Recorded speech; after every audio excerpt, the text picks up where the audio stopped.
Assalamualaikum warahmatullahi wabarakatuh. Perkenalkan, nama saya Arif Wahyu Hidayat. Saya merupakan salah satu dosen di perguruan tinggi swasta, tepatnya di IKIP Budi Utomo Malang, pada prodi Pendidikan Sejarah dan Sosiologi. Untuk mata kuliah yang saya ampu adalah Sejarah Peradaban Dunia.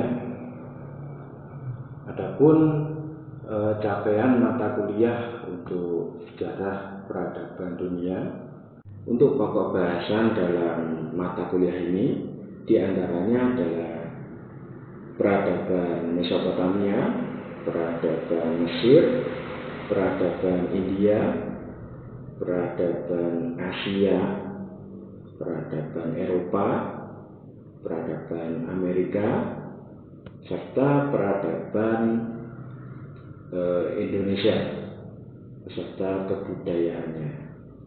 Untuk media pembelajaran yang digunakan adalah laptop. Untuk yang perangkat kerasnya ada laptop, kemudian ada LCD, kemudian ada whiteboard. Kemudian untuk proses pembelajaran dengan menggunakan perangkat lunak, karena kita masih memasuki atau masih belum terbebas dari pandemi, sehingga pembelajaran harus dilakukan secara online. Maka media yang saya pakai adalah yang pertama ada Google Classroom, kemudian ada Zoom, ada Edlink, serta YouTube. Untuk strategi perkuliahan yang digunakan adalah menggunakan pendekatan active learning, karena diharapkan mahasiswa lebih aktif dalam proses pembelajaran. Selain itu, metode yang digunakan adalah metode diskusi, ceramah, kemudian tanya jawab, serta penugasan. Harapannya melalui metode dan pendekatan ini, mahasiswa lebih aktif dalam proses pembelajaran. Jadi tidak hanya bergantung pada dosen, sehingga tercipta pembelajaran dua arah dan juga adanya interaksi antara dosen dengan mahasiswa. Untuk proses penilaian atau tahapan penilaian ada dua, yaitu penilaian secara individu maupun penilaian secara kelompok. Penilaian kognitif secara individu dilakukan dengan pemberian tugas berupa pembuatan esai, kemudian untuk tugas kelompok, penugasan berupa pembuatan makalah. Selain itu, tingkat keaktifan mahasiswa dalam proses pembelajaran juga menjadi salah satu nilai yang dilibatkan dalam proses perumusan nilai, sehingga tercipta atau tercapai nilai akhir yang diharapkan. Untuk standar nilai A yaitu rentang 81 sampai 100, kemudian untuk rentang nilai B yaitu 70 sampai 80, untuk rentang nilai C yaitu nilai 60 sampai 69, untuk rentang nilai D 50 sampai 59, untuk rentang nilai E yaitu nilai 0 sampai 49. Mata kuliah ini merupakan mata kuliah wajib yang harus ditempuh oleh mahasiswa semester 5. Nah, adapun kompetensi dasar atau standar kompetensi dari mata kuliah ini adalah menganalisis peradaban yang ada di dunia, di seluruh dunia, beserta kebudayaannya, peninggalan-peninggalannya, dan mendiskusikan makalah tentang peradaban yang ada di dunia. Untuk deskripsi dari mata kuliah sejarah peradaban dunia ini, diantaranya mempelajari tentang sejarah peradaban mulai dari Mesopotamia, peradaban Mesir, kemudian India, peradaban Eropa, peradaban Amerika, sampai peradaban serta kebudayaan yang ada di Indonesia. Untuk capaian pembelajaran dalam mata kuliah sejarah peradaban dunia ini, diharapkan setelah mahasiswa mengikuti mata kuliah ini, mahasiswa mempunyai sikap menghargai kebudayaan yang ada di dunia maupun di Indonesia. Kemudian yang kedua adalah mahasiswa mampu memahami sejarah perkembangan peradaban negara-negara yang ada di dunia. Kemudian yang ketiga adalah mahasiswa mampu menganalisis dampak dari perkembangan peradaban serta kebudayaan beserta pengaruhnya bagi negara-negara di dunia, termasuk di Indonesia.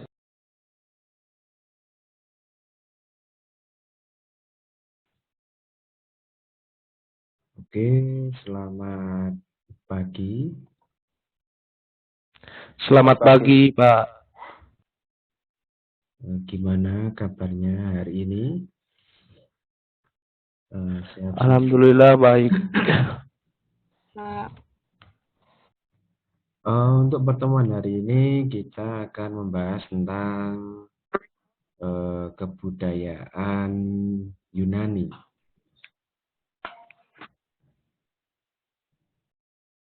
Nah, kita masuk di mata kuliah sejarah peradaban dunia. Ya, selain iya, gimana Mas Muhammad Fikri? Biasanya Silakan. Apa yang Anda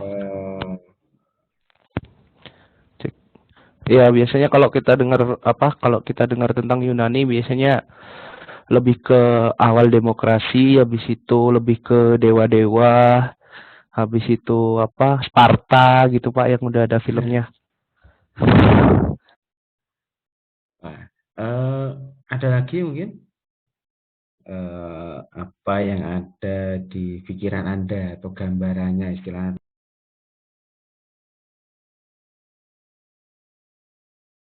Ya, biasanya kalau kita dengar tentang Yunani biasanya lebih ke awal demokrasi, habis itu lebih ke dewa-dewa, habis itu Sparta gitu Pak yang udah ada filmnya. Ada lagi mungkin apa yang ada di pikiran Anda atau gambarannya istilah tentang Yunani ini kan tentunya sudah tidak asing dengan istilah Yunani ini. Ya, tadi selain dewa-dewa, terus demokrasi, terus ada Sparta juga. Apa lagi? Mungkin tentang masa Romawi gitu, Pak. Romawi.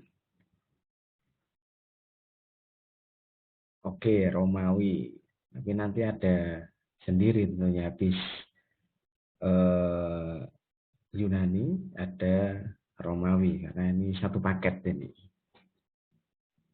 Nah, di Eropa sendiri awal mula munculnya kebudayaan ini ya dari Yunani dan Romawi. Oke, langsung saja kebudayaan atau peradaban Yunani. Nah, secara geografis Yunani ini terletak di ujung selatan semenanjung Balkan. Dia di selatan semenanjung Balkan atau dekat dengan Laut Merah.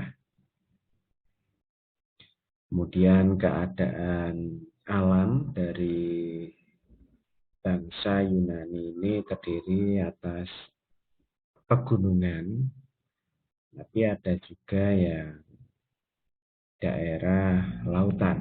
Nah, untuk yang pegunungan ini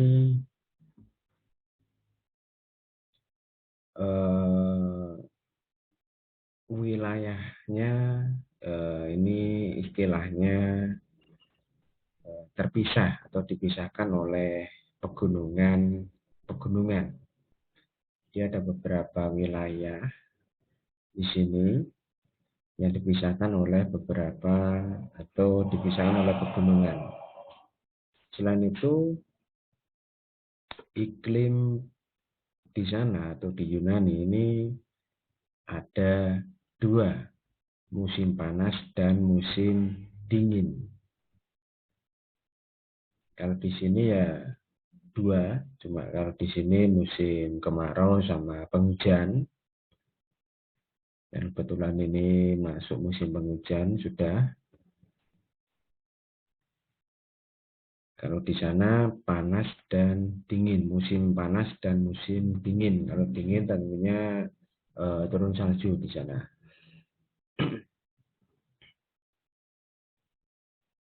Nah, letak dan iklim alam ini sangat istilahnya mempengaruhi kehidupan dari bangsa Yunani. Tentunya kita tahu orang wilayah di daerah pegunungan dengan orang di wilayah pantai yang tinggal di pantai tentunya pasti ada perbedaan, memberikan pengaruh terhadap kehidupan mereka, terhadap istilahnya karakter mereka. Pasti ada perbedaan antara masyarakat yang di pegunungan dengan yang di pesisir pantai, itu pasti ada perbedaannya.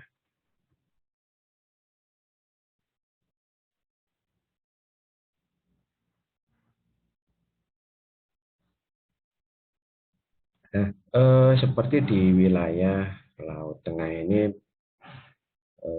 banyak menghasilkan buah seperti anggur, ada zaitun, dan berbagai jenis gandum. Nah, tanahnya di sana juga kurang subur. Menariknya ini. Ini wilayah pegunungan tapi tanahnya kurang subur. Harusnya kalau pegunungan ini kan tanahnya subur. Tapi kalau ini wilayah pegunungannya tanahnya malah nggak subur ini. Nah, mungkin ada yang bisa menyimpulkan atau memberikan tanggapan kenapa justru wilayah pegunungan ini kok tanahnya kurang subur. Dengan sebuah anomali. Harusnya kalau di pegunungan ini tanahnya subur, pasti itu. Tapi kalau di sini tanahnya malah kurang subur ini.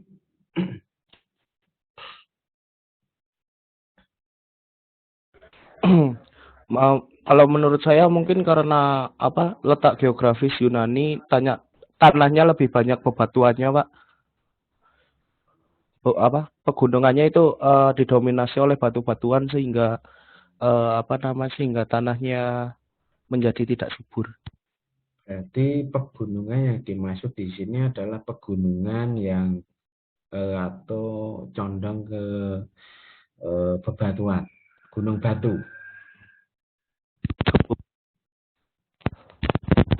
Iya.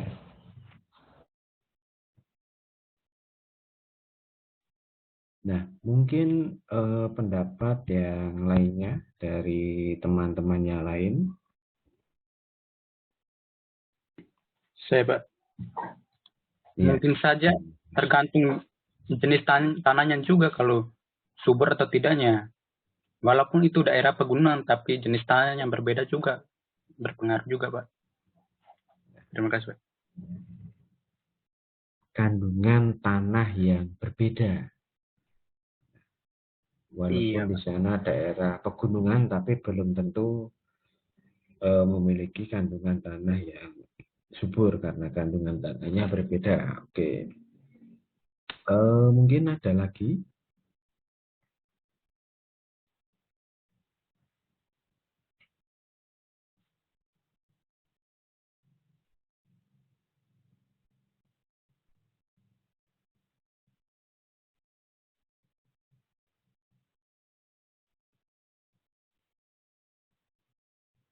Mungkin ada lagi.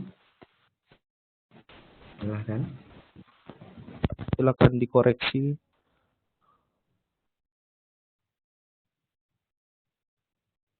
Oke.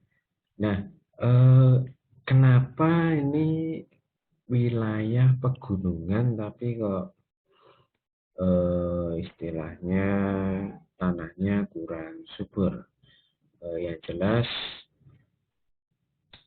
kondisi atau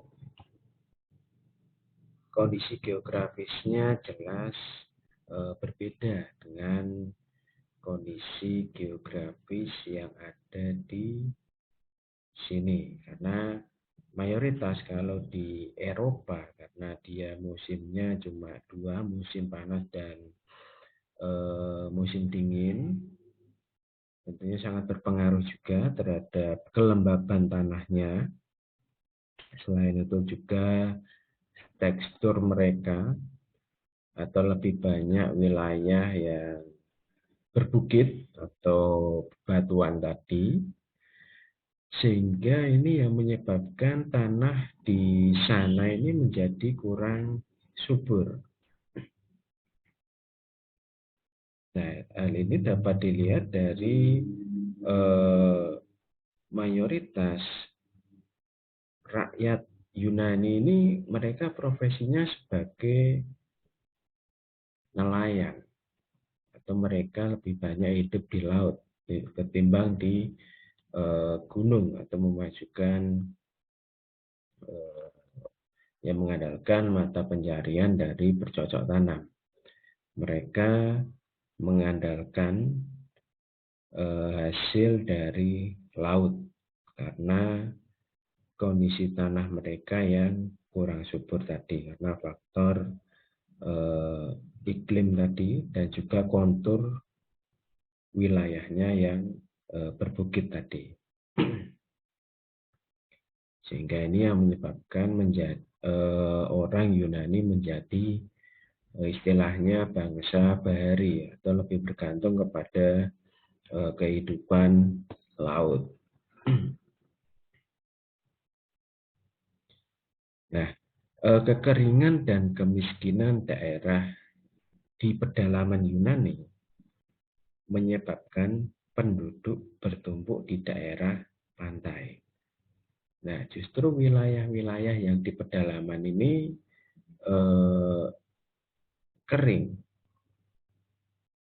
Nah, tentunya sumber airnya juga terbatas di sana, sehingga kering, menyebabkan tanahnya menjadi kering. Hal ini yang tentunya membuat adanya atau muncul kemiskinan karena mereka tidak dapat bercocok tanam dengan baik karena kondisi geografisnya tadi. Sehingga banyak mereka yang lari ke wilayah pantai untuk menjadi seorang nelayan ataupun seorang penjelajah. Nah, karena kondisi alam yang terpisah-pisah tadi dipisahkan oleh batuan, kemudian kontur tanahnya juga kering, sehingga ini yang memunculkan atau timbulnya polis. Polis yang lokasinya terpisah-pisah. Nah, Apa itu polis? Polis merupakan negara kota. Negara kota. Jadi istilahnya setiap satu suku itu dia mempunyai wewenang atau hak untuk mengembangkan wilayah itu sendiri, wilayahnya sendiri. Makanya dinamakan polis atau negara kota karena mereka berdaulat sendiri. Namun polisnya ini lokasinya terpisah-pisah. Nah, isolasi yang seperti itu lebih memungkinkan terjadinya sebuah peradaban, memunculkan timbulnya atau munculnya perkembangan sebuah peradaban di kota-kota atau di polis-polis.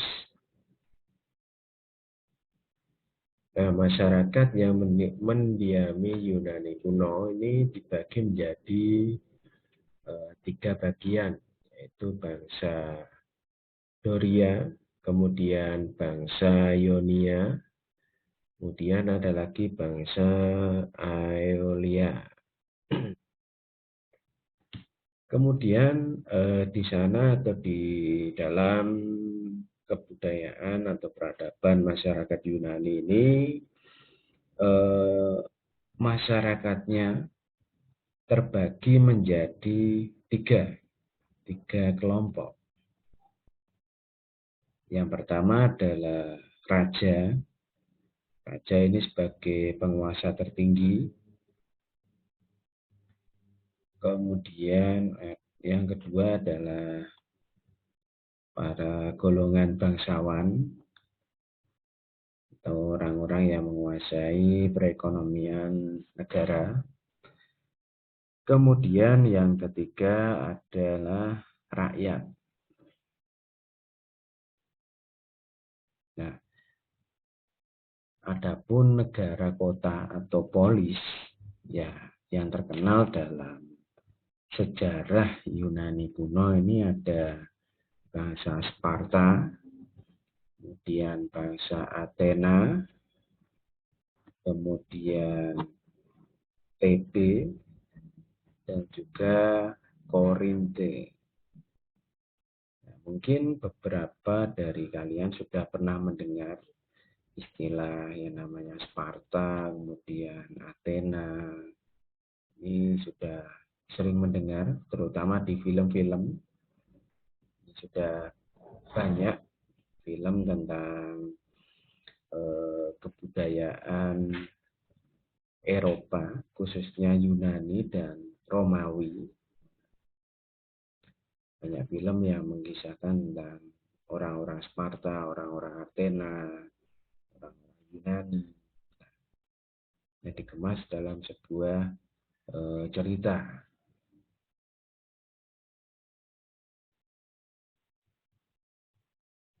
Nah, menariknya di sini polis-polis ini mereka tidak pernah tumbuh sebagai sebuah negara kesatuan, artinya mereka masih terpisah-pisah. Mereka tidak bisa untuk dijadikan satu istilahnya. Mereka menjalankan pemerintahannya masing-masing. Nah, di antara polis-polis ini, polis yang paling besar atau paling maju ini adalah polis Sparta dan juga polis Athena.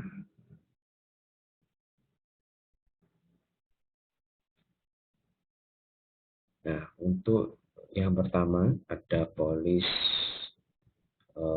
Sparta. Nah, konstitusi Sparta ini dibangun atas sistem kasta.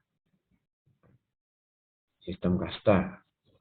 kasta yang kuat dan membagi penduduk mereka menjadi 3 kelompok. Yang pertama adalah citizen atau para penguasa dan tentara. Yang kedua kaum helot, yaitu mereka yang berprofesi sebagai petani, buruh tani, dan juga menjadi pelayan dari orang-orang Sparta. Kemudian yang ketiga ada kaum Periokioi. Kaum ini biasanya tinggal di wilayah pinggiran. Nah, pembagian kasta atau stratifikasi sosial masyarakat Sparta ini 3 ini tadi, ada citizen, kemudian ada helot, ada juga perikoi.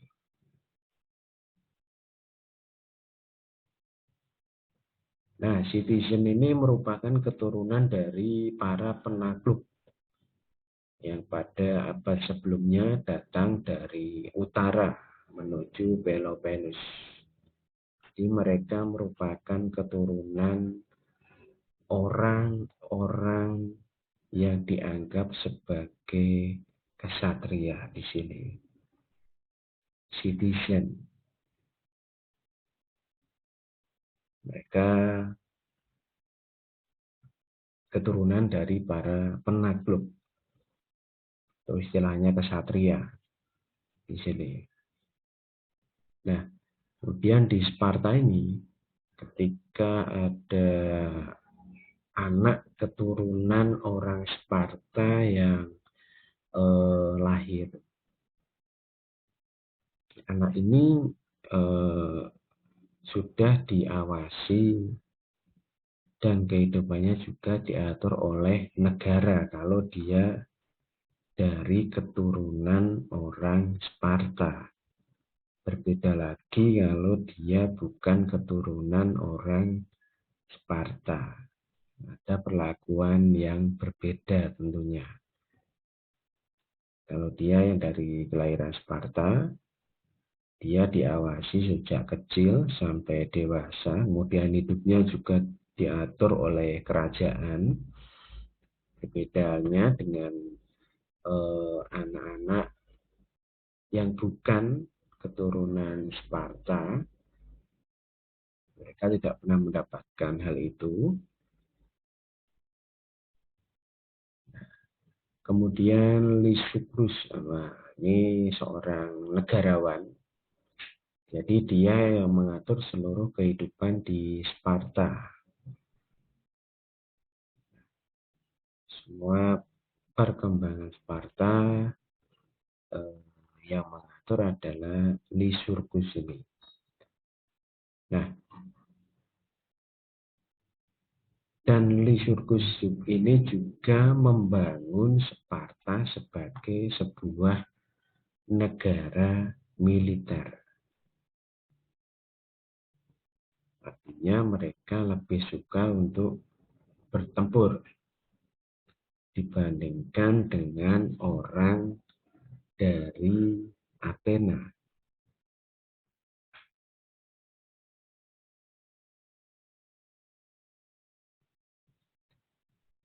Oke, kalau tidak ada yang tanyakan, untuk pertemuan hari ini kita cukupkan sekian. Kemudian untuk tugasnya nanti silahkan dilihat di Edlink. Nanti ada tugas yang harus Anda kerjakan dan dikumpulkan minggu depan. Tentunya terkait dengan perkembangan ke peradaban Yunani sama Romawi. Oke, kita ketemu lagi minggu depan.